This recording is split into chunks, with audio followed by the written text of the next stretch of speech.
고난이 없이는 영광이 없다라고 하잖아요. 고난주간 특별 새벽 기도에 동참하고 또 준비한 부활주일과 그저 우리가 맞이하는 부활주일은 그 감격이 다를 줄로 믿습니다. 고난주간 목요일 날 예수님께서는 마가다락방에서 유월절 만찬을 제자들과 함께 하시죠. 그리고 그곳에서 새벽식을 하시고 기드론 골짜기를 지나서 겟세마네 동산에서 기도하십니다. 그리고 이제 내일 새벽입니다. 새벽에 잡히셔서 오전 9시에 십자가에 달리시고 오후 3시에 운명하십니다. 그래서 내일을 성금요일이라고 합니다. 오늘은요, 목요일에 있었던 사건 가운데 유월절 만찬 또는 최후의 만찬이라고 하는데 유월절 만찬에 대해서 함께 살펴보도록 하겠습니다. 유월절은요, 이스라엘의 3대 절기 가운데 하나입니다. 요세푸스의 기록에 의하면 1월 14일 유월절 절기를 지키기 위해서 이스라엘 백성들은 전국에서 또 흩어져 있는 다른 나라들로부터 200만 명 이상이 예루살렘으로 모였습니다. 유월절을 지키지 않으면 이스라엘 공동체에서 끊어지는 영적 사형의 벌을 받게 됩니다.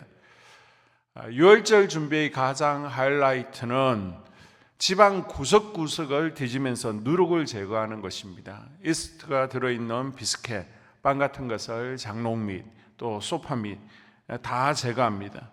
이 누룩을 제거하는 것은 거룩해짐을 의미하죠.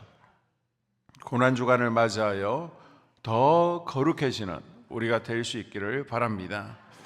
그리고 실로암에서 정결의 물을 떠와서 정결케 하는 의식을 하게 됩니다.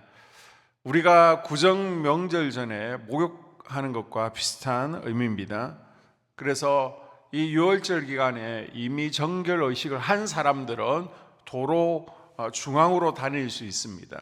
아직 정결 의식을 하지 않은 사람들은 길 가로 다니면서 서로 부딪히지를 말아야 됩니다. 부딪히면 정한 사람이 다시 부정하게 됩니다. 다시 정결 의식을 해야만 하는 것이죠.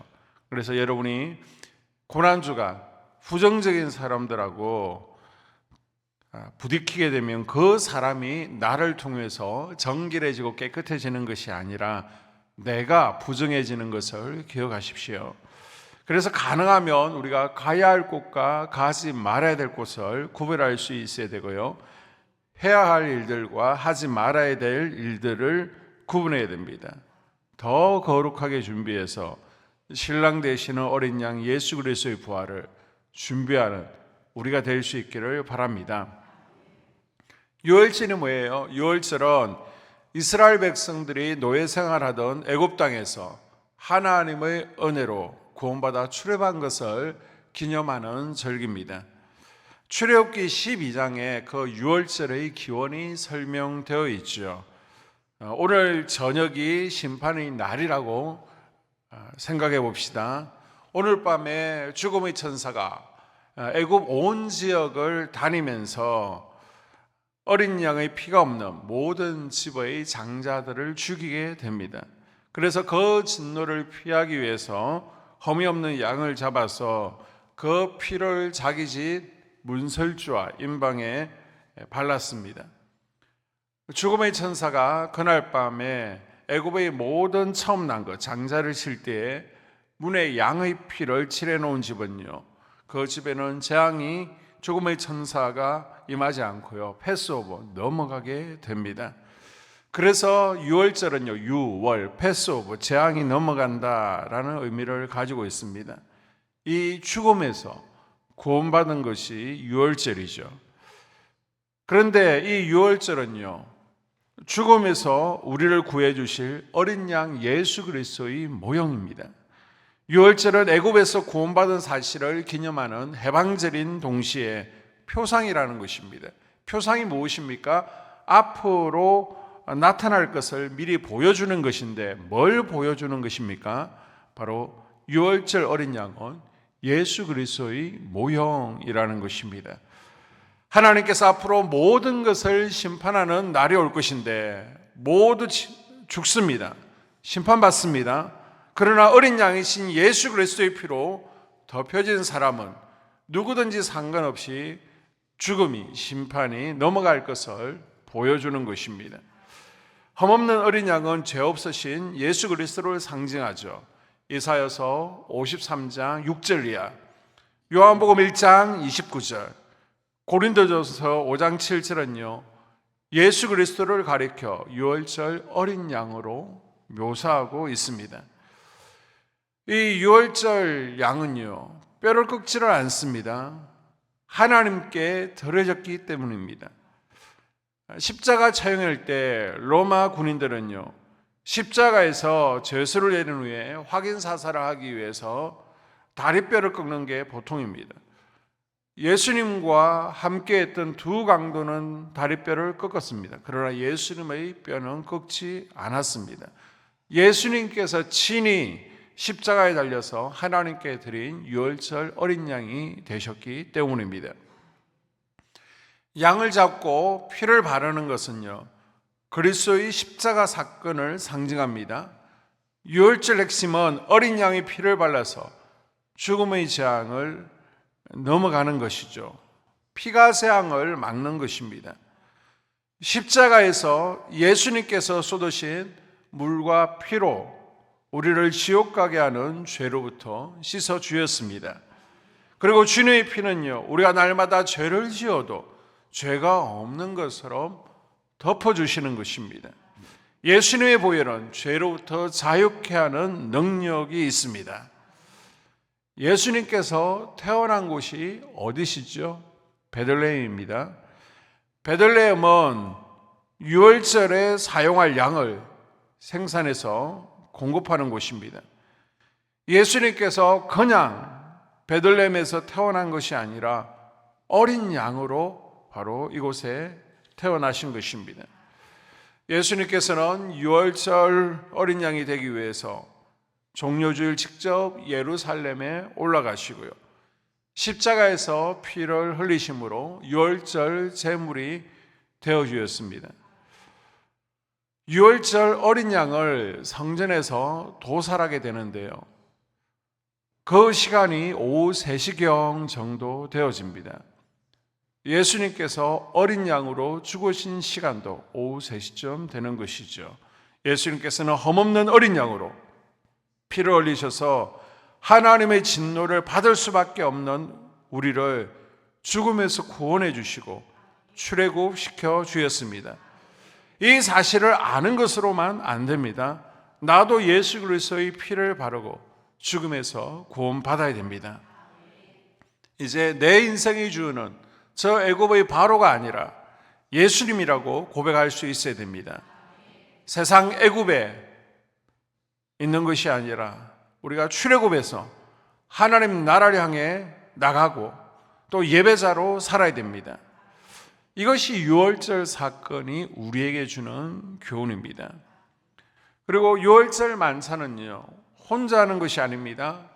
10명 이상이 함께 모여야 됩니다. 전국에서 절기를 맞아 예루살렘에 올라온 사람들은요, 하나님의 도성인 예루살렘 성 안에서 지금 예루살렘 성 안에 아는 집이 없습니다. 그러나 유월절을 해야 되기 때문에 빈집이 있으면요, 빈집에서는 흰 수건을 걸어놓아 여기는 빈집입니다. 들어오셔서 유월절 만찬을 먹을 수 있습니다라고 그 장소를 표시해 주는 것입니다. 우리 집에 빈방이 있습니다. 여기서 유월절을 보내십시오. 이때 장소를 내어주는 사람도 또 장소를 얻은 사람도 돈을 주거나 받을 수가 없습니다. 만약 장소를 내주고 돈을 원하는 사람이 있다면 산헤들린 공의에 잡혀가서 39대의 채찍을 맞아야 됩니다. 그만큼 유월절 의식은 자기 집을 무료로 내어주면서까지 지켜야 되는 이스라엘 백성들에게 있어서는 아주 중요한 절기였습니다. 유월절이 되어지면요, 저녁 6시부터 밤 12시까지 12가지 유월절 음식을 먹습니다. 단순한 식사가 아닙니다. 만찬, 세데르라고 하는 예식입니다. 12가지 음식이 아니라 6가지 음식을 12시까지 먹게 되는데요. 양고기와 누룩 없는 빵, 썬나물, 소금, 계란, 포도주를 먹게 됩니다. 이 누룩 없는 빵 무교복은요, 그들이 출애굽할 때 급하게 떠났음을 상징하고 있습니다. 그리고 양은요, 죽임당한 양의 피를 문지방에 발라서 유대인들이 죽음에서 보호받았던 것을 기념하는 것입니다. 예수님께서는요, 십자가에 어린 양으로 죽으셔야 됐기 때문에 그 전날 밤 목요일 저녁에 마가의 다락방에서 마지막 유월절 식사 최후의 만찬을 하시죠. 예수님께서 누룩 없는 빵 맛자를 떼시면서 이것이 내 몸이다, 자신의 몸과 일치시키십니다. 그리고 앞으로는 이것을 먹을 때마다 나의 몸을 기억하라 라고 하셨습니다. 그리고 포도주 잔을 나누시죠. 이것은 나의 피, 곧 언약의 피다 라고 말씀하십니다. 포도주는요, 취하지 않도록 물을 타서 연하게 만듭니다. 그리고 네 잔의 포도주를 마시면서 마실 때마다 이렇게 선포하는 겁니다. 내가 너희를 빼어내리라. 내가 너희를 건져내리라. 내가 너희를 구속하리라. 너희로 내 백성을 삼으리라. 선포하면서 포도주를 마십니다. 그래서 유월절 포도주는요, 해방과 자유의 의미를 가지고 있습니다. 이스라엘이 이집트 바로 왕에서 풀려나고 그 자유를 기념하여 유월절 만찬에서 포도주를 마시는 것처럼 예수님의 피로 말미암아 죄에서부터 풀려난 모든 사람들도 예수님께서 십자가에 쏟으신 피를 기억하고 죄에서 자유함을, 마귀의 종에서 풀려나게 된 것을 항상 감사하고 기억하라는 것입니다. 이 유월절 의식을요, 예수님께서 성만찬으로 바꾸시죠. 앞으로 다시는 유월절을 지키지 않는다라고 말씀하십니다. 예수님께서는 1년에 한 번 지키던 유월절 절기를 폐하시고요, 수시로 이 성만찬을 행함으로 모든 세대에 예수님의 죽으심을 기념하라 라고 하셨습니다. 이것은 단순히 죽은 사람을 추모하라 라는 의미가 아니고요, 떡과 포도주를 받음으로 예수님의 삶과 희생, 자유를 기억하라는 것입니다. 그래서 우리는 성찬을 나누면서 우리의 죄 때문에 십자가에서 흘리신 피와 찢어진 살과 고난을 생각하면서 주님께서 우리에게 베풀어 주신 은혜를 기억하는 것입니다. 마지막 유월절 만찬 자리에서 예수님께서 우리에게 유언처럼 하신 말씀이 있습니다. 요한복음은요, 이 유월절 만찬에 대해서 아주 상세하게 기록하고 있는데, 요한복음 15장 2절을 함께 읽습니다. 물은 내게 붙어 있어 열매를 맺지 아니하는 가지는 아버지께서 그것을 제거해 버리시고, 무릇 열매를 맺는 가지는 더 열매를 맺게 하려 그것을 깨끗하게 하시느니라. 예수님께서 제 아들에게 마지막으로 하신 말씀이 무엇입니까? 열매 맺는 삶이 되라는 것입니다. 유월절 최후의 만찬 자리에서 예수님께서 하신 말씀은요, 성령의 9가지 열매를 맺는 삶이 되라는 것입니다. 이 고난 주간을 맞이하여 성령의 열매를 맺는 삶이 되고자 또 노력하는 예수 그리스도의 제자들이 될 수 있기를 주의 이름으로 축복합니다.